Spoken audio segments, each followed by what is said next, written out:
जीतेंगे हम ये वादा करो, कोशिश हमेशा ज़्यादा करो।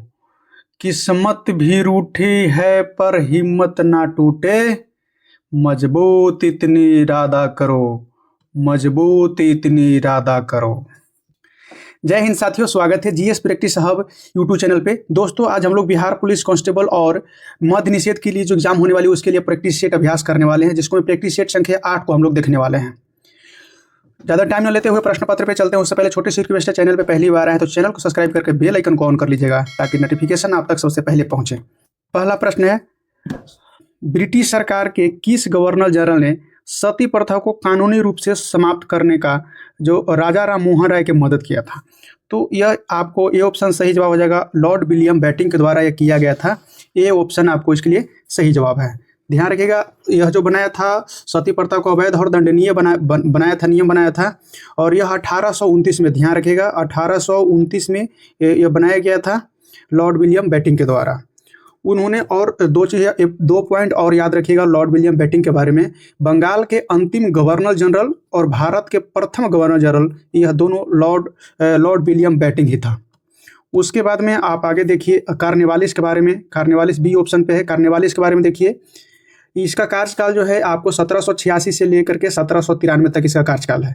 इसमें जो इसका जो मुख्य काम आप याद करने वाली बात है तो याद करिए, बंगाल में अस्थायी बंदोबस्त है ना, यह 1793 में लाया था। तो बंगाल में अस्थायी बंदोबस्त का काम लाने का काम जो है कार्निवालिस ने किया था। उसके बाद में करजन, आपको सी ऑप्शन में है, इसको डिटेल देखिएगा। इसका 1899 से लेकर के 1905 तक इसका कार्यकाल था। और इसने जो है पुलिस आयोग की जो नियुक्ति है स्टार्ट किया था। और फिर उसके बाद में बंगाल विभाजन है वो 1905 में, यह भी लॉर्ड कर्जन के समय में लागू किया गया था। रिपन डी ऑप्शन में है। रिपन 1880 से लेकर के 1884 तक छोटा कार्यकाल इसका रहा था। इसको में काम याद रखिएगा, यह पहला जो है कारखाना अधिनियम लाने वाला यह शासक था। और उसके बाद में इल्वर्ट बिल विवाद इसके ही समय में हुआ था। प्रश्न पूछता है, दरोगा के टाइप में प्रश्न पूछता है। दूसरा नंबर प्रश्न है, दक्षिण भारत के निम्नलिखित में से किस साम्राज्य के अंतर्गत महाबलीपुरम की मंदिर वास्तुकला का एक महत्वपूर्ण केंद्र के रूप में उभरा था? तो इसके लिए आपको सही जवाब है बी ऑप्शन, पल्लव के समय में था। पल्लव आपको ध्यान रखना है।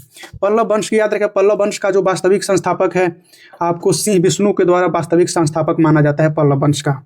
उसके बाद में चोल वंश आता है, ये ऑप्शन में चोल वंश देखिए, इसका संस्थापक है विजयला। और इसका महान शासक अगर कहें चोल वंश का तो राजेंद्र चोल सबसे महान शासक माना जाता है चोल वंश का। चालुक्य देखिए, डी ऑप्शन में चालुक्य है। चालुक्य में देखिए संस्थापक जो है चालुक्य वंश का संस्थापक पुलकेशिन के द्वारा माना जाता है। और इसका राजधानी था जो बतापी बनाया गया था। तीसरा प्रश्न देखिएगा, हुमायूं की मृत्यु के बाद 13 वर्षीय अकबर का 1556 में कालानौर में राज्याभिषेक हुआ था। तो यह वर्तमान में कौन सा राज पड़ता है, कालानौर वाला जगह है वह बताना है आपको। ऑप्शन इसके लिए आपको सही जवाब हो जाएगा डी, पंजाब का क्षेत्र पड़ता है। डी ऑप्शन आपको सही जवाब हो जाएगा। ठीक है, हुमायूं की मृत्यु के बारे में पहले देखते हैं। ठीक है, पहले हुमायूं की मृत्यु के बारे में हम लोग देखें तो हुमायूं की जो मृत्यु है आपको इसको 1556 में हुआ था। और इसको मृत्यु के बाद में इसको बेटा है, इसको राजगद्दी पे बैठाया जाता, राज्याभिषेक किया गया था और रास्ते में ही राज्याभिषेक किया गया था। और यह जो है इसका जो मृत्यु हुआ था कैसे हुआ था, तो यह दीन पन्ना पुस्तकालय के सीढ़ी पर से गिर करके हुमायूं का मृत्यु हो गया था। ठीक है, और अकबर के राज्याभिषेक हुआ था, आपने देखे अकबर के राज्याभिषेक हुआ। और अकबर का जो संरक्षक था ना, संरक्षक का नाम था बैरम खां। यह भी प्रश्न आता है, इसको भी आपको याद रखिएगा, भी प्रश्न है। और पानीपत के जो द्वितीय युद्ध है अकबर और हुमायूं के बीच में हेमू के बीच में लड़ा गया था, जिसको में हेमू के हार हुआ था। आगे का प्रश्न 4 नंबर है, भारत के संविधान का कौन सा अनुच्छेद राष्ट्रपति के सर्वोच्च न्यायालय के न्यायाधीश नियुक्ति करने की शक्ति प्रदान करता है? यानी कि सर्वोच्च न्यायालय की न्यायाधीश की नियुक्ति राष्ट्रपति द्वारा किया जाता है। तो यह कौन सा अनुच्छेद ऐसा शक्ति देता है? बी ऑप्शन आपको सही जवाब हो जाएगा, अनुच्छेद 124 के 2 है। ठीक है, आगे देखते हैं इसको से डिटेल। तो सर्वोच्च न्यायालय आपको सबसे पहले मेन पॉइंट पकड़िएगा, सर्वोच्च न्यायालय है। सर्वोच्च न्यायालय का जो है जो गठन है अनुच्छेद 24 के तहत होता है। सर्वोच्च न्यायालय की गठन होगा अनुच्छेद 24 में, इसका व्याख्या है। और इसमें न्यायाधीश की नियुक्ति जो है नियुक्ति आपको देखें ही 124 के 2 में है। और न्यायाधीश की जो आयु है ना, आयु का सीमा कोई निर्धारित नहीं है, लेकिन इसको अवकाश ग्रहण यानी कि उसका पद से हटने की जो उम्र है तो ये 65 साल की उम्र तक है। 65 साल आपको ध्यान रखना है। ठीक है, उसके बाद में सर्वोच्च न्यायालय जो है, सर्वोच्च न्यायालय है भारतीय नागरिक के मूल अधिकार का संरक्षक है और यह अनुच्छेद 32 में कहा गया है। आगे प्रश्न आया था, ये आपको ध्यान रखना है। अनुच्छेद 32 में कहा गया है कि सर्वोच्च न्यायालय होगा वह भारतीय नागरिक के मूल अधिकार का संरक्षक है, यानी कि मूल अधिकार संबंधी किसी भी उल्लंघन होता है तो आप सर्वोच्च न्यायालय जा सकते हैं। 5 में है भारतीय संविधान का निम्नलिखित में से कौन सा अनुच्छेद मौलिक कर्तव्य शामिल है, तो यह अनुच्छेद 51 के ए होता है। सी ऑप्शन आपकी ये सही जवाब हो जाएगा। और इसको डिटेल देखते हैं तो मौलिक कर्तव्य जो है, आपको मौलिक कर्तव्य के पॉइंट से समझिएगा। मौलिक कर्तव्य है, इसका भाग अगर देखा जाए तो भाग आपको 4 में, ध्यान रखिएगा, भाग आपको 4 में इसका वर्णन है। और यह भाग 4 में किसके सिफारिश पे लाया गया था, तो यह स्वर्ण श्री समिति के सिफारिश पर 42वां संविधान संशोधन 1976 में लाया गया था। ठीक है, आगे देखिएगा, इसको में आर्टिकल 32 है, आपको अनुच्छेद 32 ये ऑप्शन में है। इसको में भारतीय नागरिक के मौलिक अधिकार का उल्लंघन पर होने पर सुप्रीम कोर्ट जाने का अधिकार है। और यहाँ पर डी ऑप्शन में 45 दिया है, खाली 45 ए मत खाली याद रखें, खाली 45 को हम बात कर रहे हैं। तो इसको में DPSP है, इसमें बताता है कि 6 वर्ष तक बच्चे को शिक्षा का देने का जो राज्य का दायित्व है, 6 वर्ष के कम उम्र के जो बच्चे हैं उसको शिक्षा देने का दायित्व राज्य सरकार को होती है। अगला देखिएगा, 6ठा नंबर प्रश्न है, 7वीं शताब्दी ईस्वी में इस्लाम नामक एक नए धर्म का जन्म में हुआ था, तो जन्म कौन सा जगह पे हुआ था ये आपको बताना है। इसके लिए आपको सही जवाब हो जाएगा सी ऑप्शन, अरब में यानी कि अरेबिया में हुआ था और यह इस्लाम धर्म का हुआ था। ध्यान रखें, कौन सा धर्म का, इस्लाम धर्म का हुआ था। इस्लाम धर्म के याद रखें तो संस्थापक हजरत मोहम्मद साहब को माना जाता है, जिनका जन्म 507 ईस्वी पूर्व से लेकर के 632 ईसा पूर्व तक रहा है। और इनका जो मोहम्मद साहब का जो जन्म ज्ञान प्राप्ति हुआ था मक्का में जो है, आपको ध्यान रखिएगा, हीरा नामक गुफा में इनको ज्ञान की प्राप्ति हुआ था। और इस्लाम धर्म का सबसे पवित्र जो ग्रंथ माना जाता है, कुरान माना जाता है, उसको में कुल अध्याय की संख्या अगर पूछ दिया जाए तो 114 होता है। ध्यान रखिएगा, कुरान में अध्याय की संख्या 114 होता है। तो इस्लाम धर्म संबंधी इतना आप लोग को काफ़ी है किसी भी प्रश्न को फाइट करने के लिए। 7वां नंबर प्रश्न है, भारतीय संविधान के निम्नलिखित में से किस अनुच्छेद में ग्राम पंचायत का उल्लेख मिलता है, तो साथियों ग्राम पंचायत का उल्लेख अनुच्छेद 46 में मिलता है। आपको डी ऑप्शन इसके लिए सही जवाब हो जाएगा। अब ग्राम पंचायत का जो आपको सबसे पहले आप देखिए कि संविधान में जो है आपको, और इसको ग्राम पंचायत जो है पंचायती राज के बारे में आप यहाँ देख लीजिए, ग्राम पंचायत है तो पंचायती राज के बारे में बता दूं तो यहाँ के संविधान के भाग 9 में है, अनुच्छेद 243 में और अनुसूची 2 में इसका व्याख्या है पंचायती राज का। ध्यान रखिएगा, केवल पंचायत का नहीं, पंचायती राज का हम व्याख्या के बारे में बात कर रहे हैं। पंचायती राज जो है आपको 2 अक्टूबर 1959 को नागौर राजस्थान से शुरू हुआ था पंचायती राज। और यह जो इसका जो पारित हुआ था 73वां संविधान संशोधन 1992 में पारित हुआ था। और लागू जो है आपको 24 अप्रैल के, ध्यान रखिएगा 24 अप्रैल 1993 को लागू हो गया था पंचायती, और 24 अप्रैल को ही पंचायती राज दिवस मनाया जाता है। तो इतना सारे फैक्ट है, आप नोट जरूर करते चलिए, साथ साथ नोट करते चलिएगा तो आपको आगे जो कोई भी एग्जाम आएगा या सेट प्रैक्टिस आएगा उसको में आपको नंबर बढ़ाएगा। 8वां नंबर प्रश्न है, निम्नलिखित में से किसकी लवणता सर्वाधिक है, यानी कि 4 ऑप्शन दिया, इसमें सबसे अधिक लवणता किसको है। सी ऑप्शन आपको सही जवाब हो जाएगा, लेक बॉन लिखा है। इसको उल्टा करके पढ़िएगा तब आपको समझ में आएगा, नहीं तो आपको सीधा सीधा पढ़िएगा तो हर एक कोई इसको गलती करके आ जाता है। तो इसको बॉन लेक, ध्यान के बॉन लेक मतलब झील तो वान झील ध्यान रखिएगा, वान झील यहाँ पर पढ़िए, इसको इंग्लिश नेम ट्रांसफर करके दे रहे हैं। तो वान झील तुर्की में है जो सबसे अधिक लवणता है। अब सबसे अधिक लवणता है, इसको कितना लवणता है तो इसको आपको नोट करिएगा, इसका लवणता जो है 330, ध्यान रखिएगा 330% तक इसका लवणता है। वान झील तुर्की में स्थित है, इसका लवणता 330% तक ले है। उसके बाद में मृत सागर आपको बी ऑप्शन में दिखाई दे रहा है। मृत सागर को याद रखिए, मृत सागर को जो लवणता के प्रतिशत है यह 238 है, ये 238% है। और मृत सागर है यह जॉर्डन में स्थित है। ग्रेट साल्ट लेक आपको ऑप्शन ए दिखाई दे रहा है। ऑप्शन ए आपको हम लोग देखें तो ग्रेट साल्ट लेक जो है आपको इसका लवणता अगर देखिए तो 220%, ध्यान रखिएगा 220% इसकी लवणता है। और यह जो है USA में स्थित है, अमेरिका में स्थित है। चलिए इतना काफ़ी है इस पॉइंट के लिए। उसके बाद में 9 नंबर प्रश्न है, निम्नलिखित में से कौन सा विकल्प केंद्र सरकार का विधायी अंग है? तो यह विधायी अंग है, आपको सांसद हो जाएगा।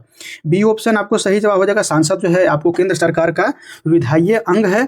और इसका जो विधायी अंग जो संसद है, इस संसद की जो व्याख्या है, ध्यान रखेंगे, ये अनुच्छेद 79, ध्यान रखेगा, अनुच्छेद 79 में, संविधान के अनुच्छेद 79 में व्याख्या है कि एक संविधान होगा। अब संविधान के अंदर में देखिए क्या क्या आता है, इंपॉर्टेंट प्रश्न है, बीबीआई प्रश्न, इसको नोट करिएगा। तो संविधान के अंदर में आपको क्या क्या चीज़ आता है? सबसे पहले आप याद रखिएगा कि सबसे पहले कि राष्ट्रपति आते हैं, सबसे पहले राष्ट्रपति आते हैं, फिर उसके बाद में राज्यसभा आता है, फिर उसके बाद में लोकसभा आता है। यह तीनों मिल करके है जो सांसद कहलाता है, सांसद का निर्माण करता है। अब उसके बाद में याद रखिएगा, जैसे राज्यसभा है, राज्यसभा हमने बताया, तो इसको राज्यसभा के जो है आपको उच्च सदन कहा जाता है। क्या कहा जाता है? उच्च सदन कहा जाता है, जो कभी विघटित नहीं होता है, यह अस्थायी सदन है। लोकसभा आपको है, लोकसभा का ध्यान रखिएगा, लोकसभा यह निम्न सदन है, यह कभी भी विघटित होता है। और सबके चर्चा देख लीजिए, राज्यसभा के जो व्याख्या है, राज्यसभा की व्याख्या अनुच्छेद 80 में बताया गया है, इसका संचालन की विधि की राज्यसभा कैसे संचालित किया जाएगा। लोकसभा की जो व्याख्या है, यह अनुच्छेद 81 में बताया गया है कि कैसे इसको संचालन किया जाएगा, यह आपको इसका डिटेल दिया गया है। आगे प्रश्न देखिए, इतना मेहनत करके आप लोग को बता रहे हैं, चैनल को सब्सक्राइब करके वीडियो को जाए आपको दोस्तों के पास में जरूर शेयर करिए, ग्रुप में डालिए, जो भी ग्रुप आप चलाते हैं, व्हाट्सएप ग्रुप हो या टेलीग्राम ग्रुप हो, ताकि आप लोग के जो सपोर्ट रहेगा, लाइक रहेगा, उससे हिम्मत मिल करके मोटिव होकर के और थोड़ा सा और डिटेल से और डीपली आप लोग को आगे बताएं, ताकि किसी भी प्रकार के एग्जाम क्रैक करने में आप लोग का आसानी रास्ता हो जाए। फिलहाल 10वां नंबर प्रश्न है, निम्नलिखित में से कौन सा कवि था जिनके 1913 में साहित्य के लिए नोबेल पुरस्कार दिया गया था? तो साहित्य के लिए नोबेल पुरस्कार जो है 1913 में रविन्द्रनाथ टैगोर को दिया गया था। देखिए, रविन्द्रनाथ टैगोर से संबंधित आपको मैं बता दूं, तो आपको ध्यान रखिए, किताब, सबसे पहले इनको किताब याद रखिए। इनका किताब है चित्रगंधा, एक हो गया, गीतांजलि सबसे प्रसिद्ध है, उसी के लिए मिला था, और विसर्जन, गार्डनर और गोरा, इन सारी किताब जो है आपको रविन्द्रनाथ टैगोर का लिखा हुआ है। अरविंद घोष सी ऑप्शन में है, इनको देखिएगा, तो इनमें है द लाइफ डिवाइन पुस्तक है, द लाइफ डिवाइन पुस्तक है, बहुत बार प्रश्न में पूछा गया है, रेलवे से लेकर के बिहार पुलिस से लेकर दरोगा तक के प्रश्न में यह पूछा गया है। तो अरविंद घोष का द लाइफ डिवाइन जो है आपको, इनको पुस्तक है, ये नाम आपको याद रखिएगा। बंकिम चंद्र चटर्जी है, डी ऑप्शन में, इनको याद रखिएगा कि इनको आनंद मठ एक पुस्तक है जो बंगाली भाषा में प्रकाशित किए थे। और उसी में जो है आपको एक चीज़ और ध्यान रखिए, जो बंकिम चंद्र चटर्जी हैं, राष्ट्रगान दिए थे वंदे मातरम, ध्यान रखिएगा, वंदे मातरम जो अपनाया गया था 1950 में, उसको अपनाया गया था। तो इतनी सारी फैक्ट आपको याद रखना है। आगे प्रश्न 11 नंबर है, ब्लू माउंटेन पर्वत शिखर भारत के किस राज्य में है? साथियों, यह भारत के आपको मिजोरम हो जाएगा, ध्यान रखिएगा, भारत के मिजोरम राज्य में, ए ऑप्शन आपको सही जवाब हो जाएगा। ब्लू माउंटेन पर्वत जो है आपको ध्यान रखिएगा, ब्लू माउंटेन पर्वत जो मिजोरम राज्य में है, और स्थित आपको कहाँ है? तो पूर्वोत्तर भारत के लुसाई पर्वत, ध्यान रखिएगा, यह कहाँ? पूर्वोत्तर भारत के लुसाई पर्वतमाला में यह स्थित है। और इसका जो अन्य नाम है, लुसाई पर्वत का अन्य नाम याद रखिएगा, मीजो की पहाड़ी कहा जाता है। प्रश्न में कई बार पूछा है कि मीजो का पहाड़ी है, किस पर्वतमाला को कहा जाता है? तो लुसाई पर्वतमाला को मीजो की पहाड़ी कहा जाता है। तो क्या याद रखिए, ब्लू माउंटेन है, यह लुसाई पर्वतमाला में है, और लुसाई पर्वतमाला को मीजो की पहाड़ी भी कहा जाता है। ठीक है, इतनी सारी फैक्ट आपको याद रखना है। उसके बाद में आगे देखिए, आगे 12 नंबर प्रश्न है, भारत को जो केंद्रीय देशांतर रेखा, देखिए भाषा खाली चेंज किया गया है, यहाँ पर ज़्यादा कुछ नहीं है। यहाँ पर जो प्रश्न है भारत के मानक समय रेखा, उसको बारे में बात कर रहा है। यह तो केंद्रीय जो है ना, केंद्रीय देशांतर रेखा की बात कर रहा है, तो यह 82.5 डिग्री हो जाता है, 82 डिग्री 30 मिनट पूर्वी देशांतर में होता है, और यह भारत का मानक समय रेखा भी इसको कहा जाता है। ठीक है, आगे देखिएगा, इसको में अगर याद करते हैं तो यह मिर्जापुर के पास से गुजरता है। और उसके बाद में याद रखिएगा कि जो भारत का मानक समय रेखा है आपको GMT से 5 घंटा 30 मिनट आगे है, 5 घंटा 30 मिनट आगे है। ठीक है, उसके बाद में आप याद रखिएगा, जैसे दो देशांतर है ना, दो देशांतर के बीच में 4 मिनट का अंतराल होता है। दो देशांतर जो रहेगा उसमें 4 मिनट का अंतराल होता है, समय का अंतराल होता है। और भारत के मध्य यानी कि भारत से बीचों बीच से गुजरने वाली जो रेखा है वह कर्क रेखा है। कर्क रेखा के एक पॉइंट और याद रखिए, कर्क रेखा जो है महानदी को 2 बार काटता है, महानदी को 2 बार काटता है। आगे देखिएगा 13 नंबर प्रश्न है। 13 नंबर प्रश्न आपको रीजनिंग के है। इसके लिए आपको सही जवाब सी ऑप्शन है 249 हो जाएगा। आप देख लीजिए इसको में क्या है, इस एक दूसरे से घटा करके देखिए, सिमिलर अंक आपको बढ़ाते चले जाना है और फिर आपको 249 यहाँ पर होगा। 14 नंबर प्रश्न देखते हैं। वीडियो को लाइक जरूर कर दीजिएगा, वीडियो को लाइक जरूर करते चलिएगा आप लोग। 14 नंबर प्रश्न, एक व्यक्ति प्रतिमा 16 तय हो, मैथ का प्रश्न है। इसमें आपको 60% हो जाएगा, डी ऑप्शन सही जवाब हो जाएगा, कैलकुलेशन कर लीजिएगा। 15 नंबर प्रश्न है, रीजनिंग का प्रश्न है। इसके लिए भी आपको डी ऑप्शन सही जवाब हो जाएगा, इसको आपको देख लीजिएगा। उसके बाद यहाँ से हिंदी शुरू होती है, ध्यान रखिएगा, हिंदी का प्रश्न भी आता है। तो 16 नंबर प्रश्न, व्याकरण और वर्तनी की दृष्टि से शुद्ध भाषा कहलाती है। तो व्याकरण और वर्तनी की दृष्टि से जो है आपको शुद्ध भाषा कहलाने के लिए तो आपको ध्यान रखिएगा, यह आपको मानक भाषा कहा जाएगा। शुद्ध भाषा जो कौन कहलाएगा, मानक भाषा कहलाएगा, यह आपको याद रखना है। मानक भाषा का परिभाषा जानिएगा तो वही समझ में आएगा कि मानक भाषा क्या है। तो मानक भाषा का अर्थ जो होता है आदर्श या श्रेष्ठ भाषा कहा जाता है, आदर्श या श्रेष्ठ भाषा कहा जाता है। उसके बाद में आपको याद रखना है जो प्रांजल भाषा देखेंगे, प्रांजल भाषा है, प्रांजल भाषा का जो अर्थ होता है, प्रांजल भाषा का जो अर्थ होता है सरल और स्पष्ट भाषा। ध्यान रखिएगा, सरल और स्पष्ट भाषा है प्रांजल भाषा का अर्थ होता है। और व्याकरण, सबसे पहला ही पॉइंट दिया गया था व्याकरण। व्याकरण को परिभाषा जानिए, व्याकरण किसे कहते हैं, जब भाषा का प्रयोग सही तरीके से बोलने, लिखने, समझने के लिए बनाए गए नियम ही व्याकरण की भाषा कहलाता है, व्याकरण कहलाता है। ठीक है, आगे देखिएगा 17 नंबर है, जो ड है, ड का उच्चारण स्थान क्या होता है। ड का जो उच्चारण स्थान है जो आपको ध्यान रखिए, सी ऑप्शन मूर्धा से होता है ड का उच्चारण स्थान। कुछ आपको उच्चारण स्थान मैं बता देता हूं, आपको याद रखिएगा। जैसे कंठ से, जैसे कंठ से है ना, कंठ से स्वर अक्षर जो रहेगा तो अ आ, तो ये कंठ से आवाज निकल रहा है। और व्यंजन में देखिएगा तो क ख ग घ क वाला पूरा लाइन जो है आपको यह कंठ स्वर है। मूर्धा से निकलने वाला स्वर आपको देखें कि एक तो होता है क्षत्रिय ऋषि, ऋषि जो होता है वो हो जाता है स्वर में, और व्यंजन में ट ठ ड ढ न, तो ये मूर्धा से होता है। तालु से याद रखिएगा, तालु से अगर याद रखते हैं तो तालु से स्वर में आ जाएगा ई डबल ई, और व्यंजन में आ जाएगा च छ ज झ, ये सब आ जाएंगे आपको तालु से बोलने वाला में।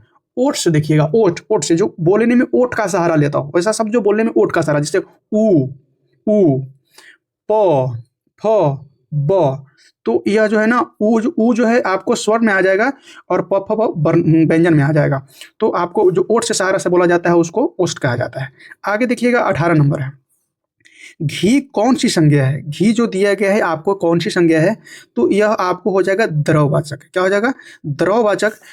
तो जिसमें देखिए नापने तौलने वाली चीज को जो है आपको यह द्रववाचक में आता है। भाववाचक में जिसको में गुण का पता लगता है, यानी कि जैसे मिठास, तीता, तो ये सब क्या है, उसका भाव है।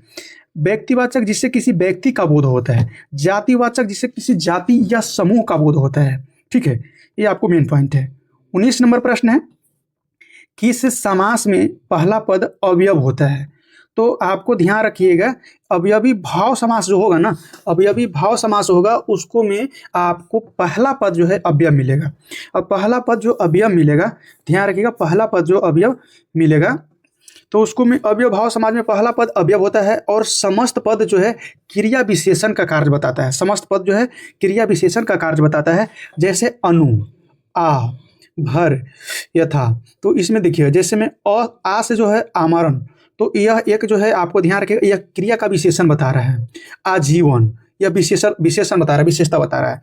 भर पेट विशेषता बता रहा है। तो भर हो जाएगा उसको में आपको क्या अवयव भाव हो जाएगा, और भर पेट हो जाएगा वह क्रिया विशेषण हो जाएगा। आगे देखिएगा 20 नंबर प्रश्न है।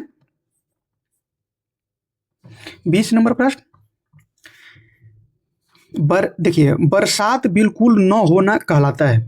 बरसात बिल्कुल न होगा, इस शब्द को क्या कहेंगे वन लाइनर में। समझिए कि कई शब्द के बदले एक शब्द जो होता है उसको बताएंगे। तो बरसात न होने का मतलब जो होता है, ध्यान रखिएगा, इसका आपको सही जवाब होगा अनावृष्टि, यानी कि डी ऑप्शन सही जवाब हो जाएगा।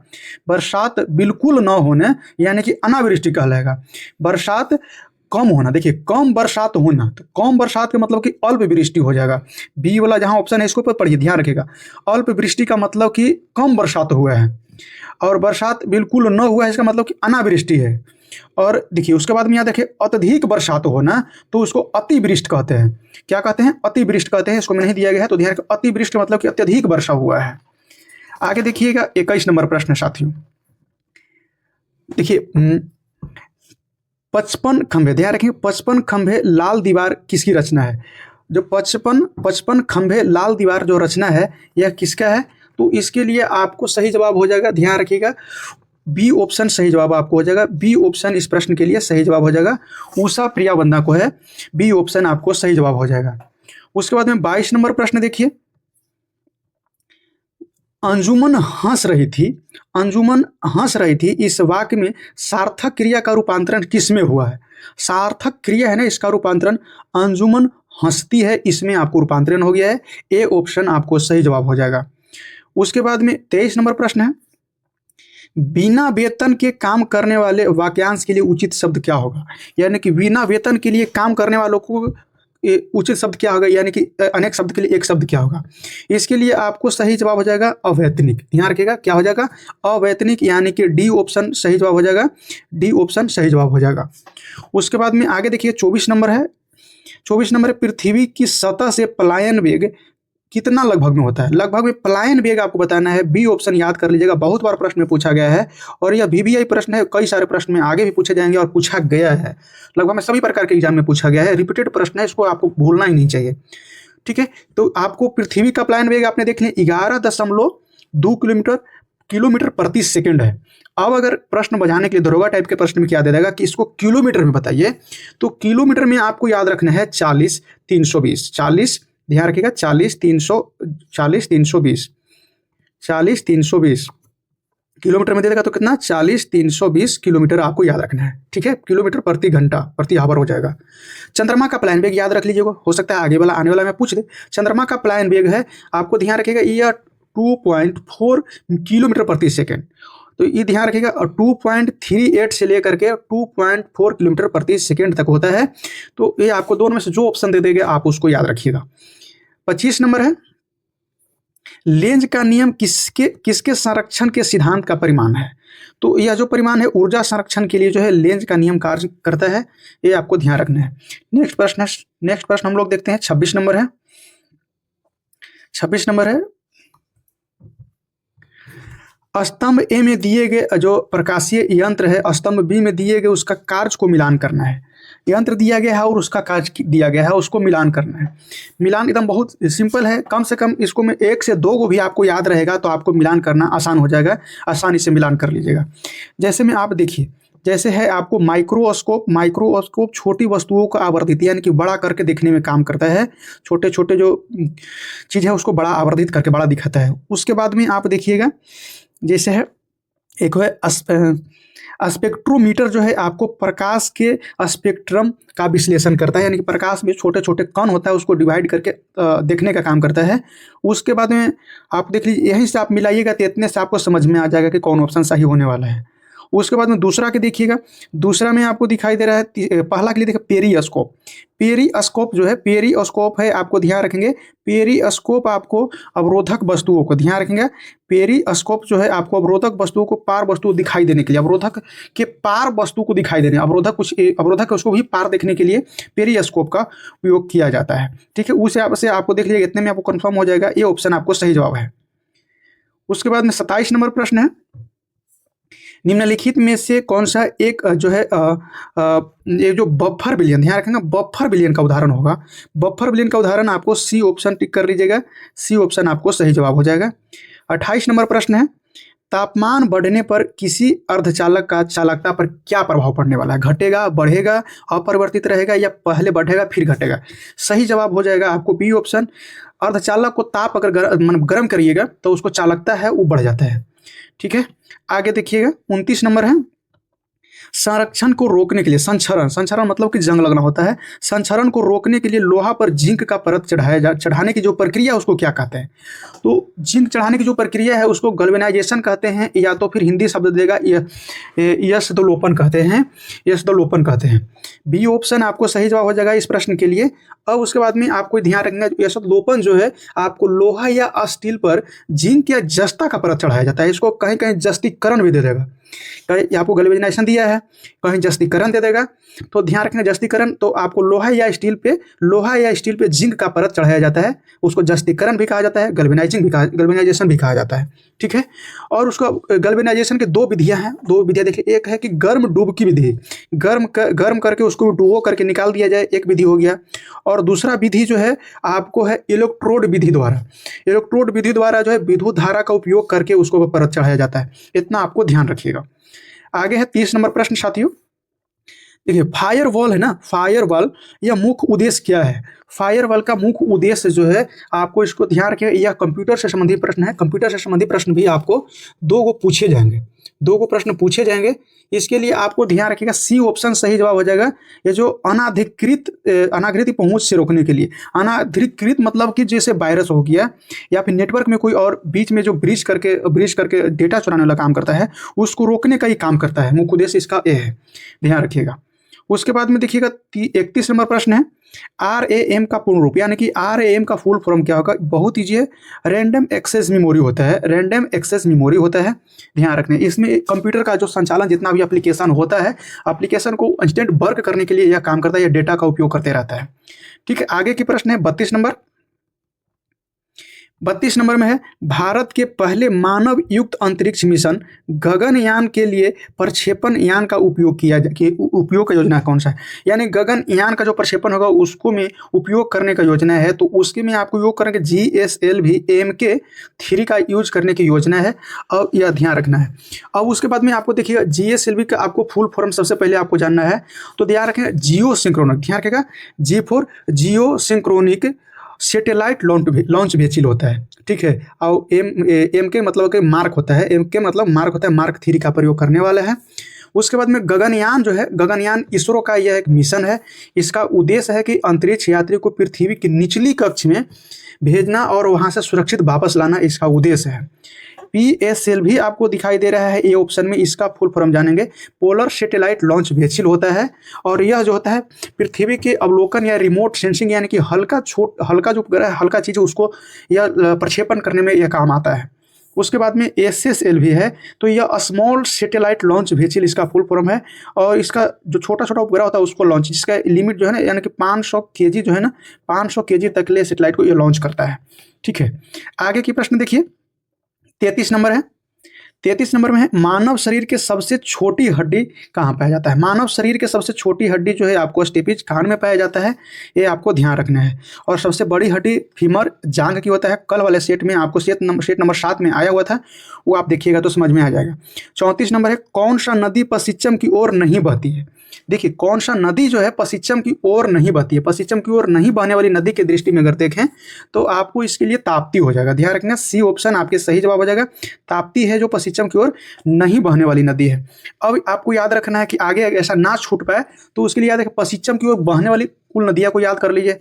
पश्चिम की ओर बहने वाली नदियां में देखिएगा, नर्मदा है, ताप्ती है, माही है, पेरियार है, मांडवी है, लूनी है और शरावती है। यह सब पश्चिम की ओर बहने वाली नदियां हैं, इतना आपको ध्यान रखना है। मोस्टली आपको ज़्यादा देती है नर्मदा और ताप्ती, नर्मदा और ताप्ती आपको देती है, लेकिन इस हिसाब से आपको अगर देखें तो ये ऑप्शन इसके हिसाब से गलत दिया हुआ है, इसको छाड़ दीजिए। ठीक है, आगे देखिए, आगे आपको देखिए, एक मिनट।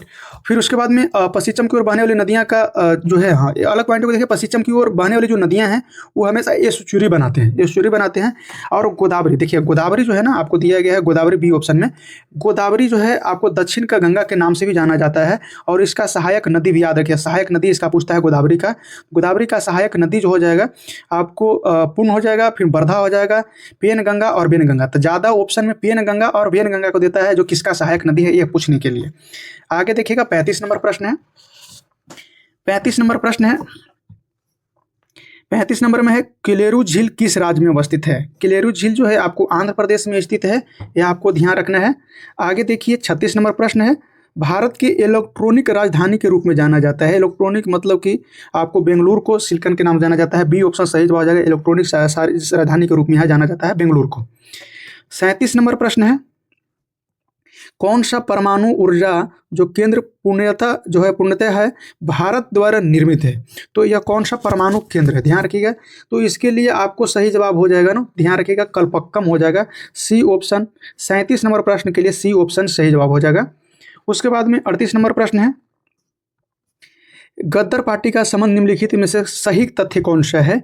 तो गद्दर पार्टी जो है आपको स्थापना सैन फ्रांसिस्को में लाला हरदयाल के द्वारा किया गया था। सी ऑप्शन आपको सही जवाब हो जाएगा 38 नंबर के लिए। नेक्स्ट प्रश्न है 39 नंबर प्रश्न आप लोग के सामने है साथियों। देखिए, नटाल इंडिया कांग्रेस का गठन महात्मा गांधी द्वारा किस वर्ष किया गया था। बहुत इंपॉर्टेंट प्रश्न है, यह VVI लगा लीजिए, और यह दरोगा के लिए तो खास करके VVI है। तो हम आपको इसको 7 नंबर से सेट कराया गया है, उसको में इसका डिटेल दिया गया है, पहले ही इसको डिस्कस हम कर दिए हैं, बताए हैं, आपको देखिएगा तो आपको समझ में आ जाएगा। देखिए, नटाल इंडिया कांग्रेस का जो गठन है, यह गांधी जी जब दक्षिण अफ्रीका 1893 में गए थे, वहाँ आपको काले और गोरे का भेदभाव बहुत ज़्यादा था, किया जाता था। वहीं से उसको विरोध करने के लिए नटाल इंडिया कांग्रेस का गठन किए थे, और वह इसका वहाँ की जो नीति था काले और गोरे रंग भेद नीति, उसके लिए उसका वहाँ विरोध प्रदर्शन किया करते थे। तो यह जो है आपको 94 में किया गया था, 1894 ईस्वी में किया था, Natal India Congress, Indian Congress का गठन किया गया था। आपको बताना है, वाला वीडियो देखिएगा, आपको 7 नंबर वाला प्रैक्टिस सेट संख्या 7 देखिएगा, उसको बताया गया है। तो आपको बताइएगा कि वह दक्षिण अफ्रीका से कब वापस लौटे थे और किस उद्देश्य से गए थे, आपको ये बताना है कमेंट करके, ठीक है। 40 नंबर है, कानपुर में 1857 के विद्रोह का नेतृत्व किसने किया था। कानपुर से नाना साहब आपको याद रखिएगा, डी ऑप्शन सही जवाब हो जाएगा, नाना साहब ने कानपुर से किए थे। आगे की प्रश्न 41 नंबर है। 41 नंबर में है, कांग्रेस के किस अधिवेशन में पूर्ण स्वराज का प्रस्ताव पारित किया गया था। तो यह पारित लाहौर अधिवेशन हो जाएगा, 1929 में किया गया था। 42 नंबर है, चिनाब नदी को वैदिक कालीन नाम से क्या जानते, चिनाब को ऑस्किन के नाम से जाना जाता था। सी ऑप्शन सही जवाब हो जाएगा 42 नंबर के लिए। उसके बाद में है 43 नंबर है, सरकारी एवं निजी क्षेत्र के सह अस्तित्व वाले अर्थव्यवस्था को क्या कहा जाएगा। तो जहां सरकारी भी हो और प्राइवेट भी हो, तो यह मिश्रित अर्थव्यवस्था कहलाता है। 43 नंबर के लिए सी ऑप्शन सही जवाब हो जाएगा। 44 नंबर है, बिहार राज्य के कृषि उत्पाद भंडारण के लिए बिहार राज्य भंडार निगम का स्थापना किस वर्ष किया गया था। तो यह जो स्थापना आपको किया गया था, ध्यान रखिए, इसको 1957 में किया गया था। डी ऑप्शन सही जवाब हो जाएगा। 44 नंबर के लिए डी ऑप्शन सही जवाब है। 45 नंबर है, वर्तमान मूल्य पर वित्तीय वर्ष 2023-24 में बिहार राज्य का प्रति व्यक्ति आय जो है सकल राज्य घरेलू उत्पाद कितना अनुमानित था। तो यह जो अनुमानित था आपको इसलिए सही जवाब हो जाएगा डी ऑप्शन, यानी कि 66,828 था। 46 नंबर है, 46 नंबर प्रश्न के लिए आपको ये मैथ का प्रश्न है, इसके लिए आपको सही जवाब हो जाएगा, ध्यान रखेंगे। 46 नंबर के लिए आपको ये ऑप्शन 168 आने वाला है। और 47 नंबर के लिए आपको देखिएगा, 47 नंबर जो है, 47 नंबर के लिए आपको बी ऑप्शन 32,000 आने वाला है, कैलकुलेशन आप कर लीजिएगा। 48 नंबर है, उसके लिए आपको सही जवाब 1.4 वाला सी ऑप्शन सही जवाब हो जाएगा। और 49 में देखिएगा, 49 में जो है आपको बी ऑप्शन सही जवाब हो जाएगा। उसके बाद में 50 का है, इंग्लिश है, 50 में देख लीजिएगा, सी ऑप्शन आपको सही जवाब हो जाएगा। उसके बाद में 51 देख लीजिएगा, हालांकि 51 नेक्स्ट वाली सेट में स्टार्ट रहेगी। 51 का जो आपको सही हो जाएगा, ये भी सी ऑप्शन हो जाएगा, nobody will be help you to but I, ठीक है, ये आपको सही जवाब हो जाएगा। इसी के साथ में जो है आज का प्रश्न का सेशन समाप्त होता है। नेक्स्ट जो भाग 2 वाली वीडियो है आपको इसके बाद में आएगा, वो वाली वीडियो को भी आप जरूर देखिएगा, ठीक है। जितना भी आपको अलग से नोट्स कराए गए हैं, वो अपना एक नोट्स बना करके रखिएगा, वो आपको सबसे ज़्यादा काम आने वाला है। आगे प्रैक्टिस सेट होगा उसमें भी, और आगे आने वाला एग्जाम में भी। वीडियो अच्छा लगा है तो इसको लाइक करके इसको लिंक को फेसबुक, व्हाट्सएप और टेलीग्राम ग्रुप में शेयर कर दें, ताकि और दोस्त इससे लाभान्वित हो सके और दोस्त इससे जुड़ सके। और फिलहाल इस वीडियो में इतना ही, लेते हैं इस वीडियो से विदा। जब तक के लिए धन्यवाद दोस्तों।